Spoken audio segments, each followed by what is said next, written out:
प्राचीन काळातील भारत हा छोट्या मोठ्या प्रदेशांनी राजे चालवीत असलेल्या लहान मोठ्या भूभागांनी बनलेला देश होता. सत्ताधीश वेगळे असल्यामुळे छोट्या मोठ्या कारणांवरून त्यांच्यात आपापसात लढाया झाल्याही असतील, पण लढाईत जिंकल्यानंतर पराभूतांची कत्तल करण्याचा, जबरदस्तीने त्यांचा धर्म बदलण्याचा उद्योग या देशात कधीही झाला नाही. भारताला स्वातंत्र्य मिळाले तेव्हा या देशात जवळजवळ 600 छोटी मोठी संस्थाने होती. ही राज्ये वेगळी होती, पण या साऱ्यांवर भारतीय संस्कृतीचा ठसा होता. म्हणूनच संस्थाने भिन्न असूनही एक देश असल्याची भावना निर्माण झाली, टिकून राहू शकली.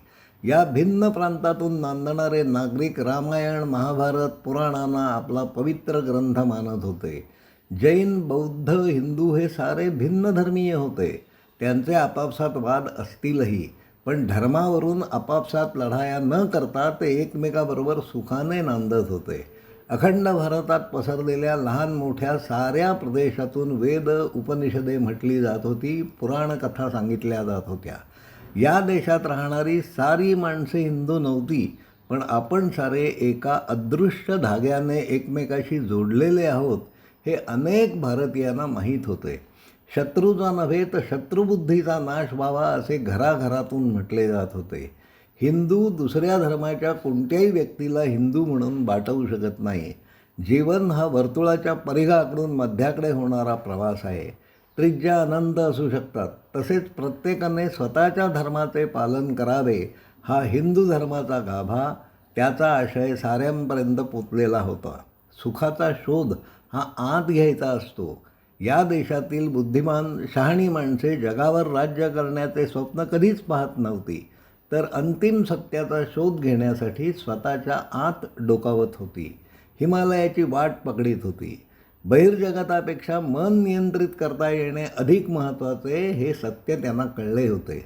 परकीयांना लुटून देशाला ग्रेट करता येत नाही हे येथील महाकाव्ये रचणाऱ्यांना, ज्यांनी संस्कृतीच्या कल्पना रूढ केल्या, त्यांना माहीत होते.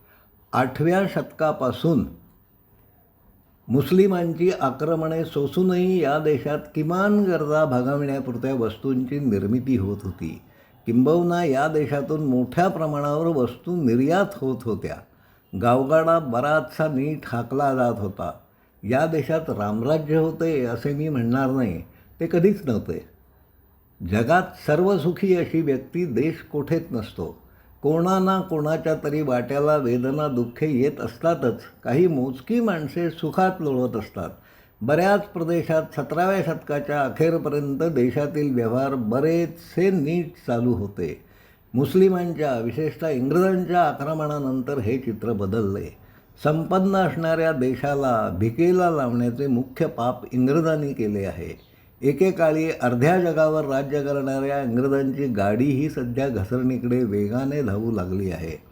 वेद, रामायण, महाभारत मौखिक परंपरेतून शिल्लक राहिले का, तर ते दैवी आहे, त्यांच्या पठणाने पुण्य मिळते अशा समजुतीतून ते जपले गेले. घनपाठी पद्धतीने वेद शिल्लक ठेवणाऱ्या अनेक पंडितांना त्यातील श्लोकांचा अर्थ माहीत नसतो, पण तरीही ऱ्हस्व दीर्घ मात्रा, आरोह अवरोह स्वरांच्या आघातासह ते पाठांतरामधून शिल्लक ठेवण्यात आले. वेदांच्या निर्मितीनंतर त्यांच्या अर्थाचे आकलन व्हावे यासाठी उपनिषदे रचली गेली. हे नेमके किती काळापूर्वी घडून गेले माहीत नाही. त्यानंतर नव्याने वेदही निर्माण झाले नाहीत. उपनिषदे निर्माण करण्यासाठी गुरु शिष्यांचे एकत्र येणेही थांबले. संवाद बंद झाला. जगाचा इतिहास हा प्रामुख्याने छोट्या मोठ्या युद्धांचा इतिहास आहे. राजे महाराजांनी स्वतःची सत्ता टिकविण्यासाठी किंवा वाढविण्यासाठी केलेल्या संघर्षांची कथा आहे. रामायण, महाभारत याही एका अर्थाने युद्धकथाच आहेत, पण त्यांनी हिंदूंची मानसिकता घडवली. धर्मपालनाचे महत्त्व जनमानसावर ठसविले.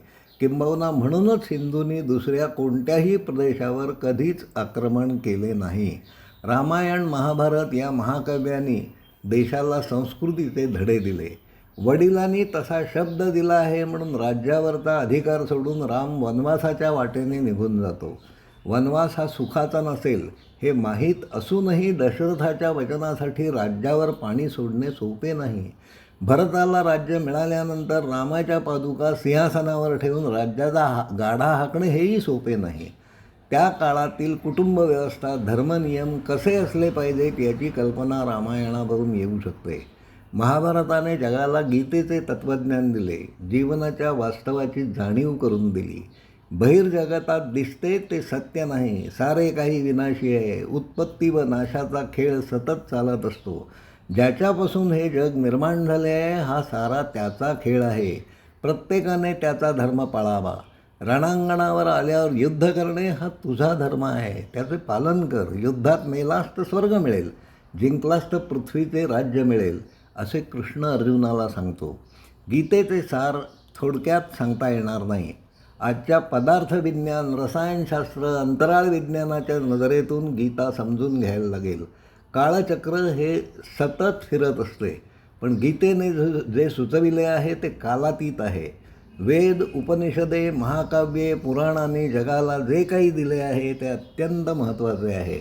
पृथ्वी पलीकडच्या जगात मानव कधी वास्तव्यासाठी जाऊ शकेल असे वाटत नाही. साऱ्या मानवजातीने पाळावेत अशा अनेक कल्पना प्राचीन महाकाव्यातून सुचविण्यात आल्या आहेत. संस्कृती, प्रगती अशा संकल्पनांवर एकत्र येऊन निरंतर संवाद चालू राहायला हवा. सुग्रीवाज ॲटलासच्या निमित्ताने चालू केलेली सादरीकरणे त्या मालिकेतील हे अखेरचे सादरीकरण आहे. यातील संकल्पनांवर अधिक विचार करावा व आपली मते कळवावीत ही विनंती आहे. धन्यवाद.